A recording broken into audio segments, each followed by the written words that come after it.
রিপন কি হয়েছে? মার্কেটে কি হয়েছে? সমস্যা কোথায়?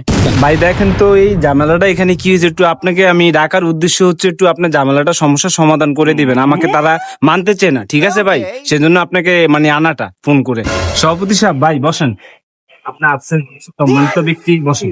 যেখানে তোর মতো মেয়ের জন্য আমার মান সম্মান শেষ, সেখানে তোর মতো বউ আমার আর লাগবে না। আমি তো গার্লফ্রেন্ড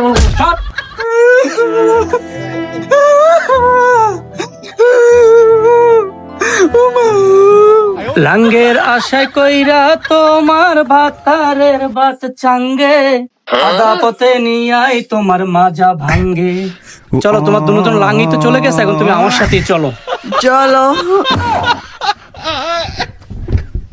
শালা সভাপতিরা আমি আনলাম বিচার করার জন্য, শালার পুতে পুরা গেলো ওই মায়ের প্রেমে। শালা একটা আস্থা, একটা রুচ্চা, মানে আমার যে মানুষ বলছিল আগের থেকে, আমি আজকে প্রমাণ পাইলাম যে একটা সে রুচ্চা।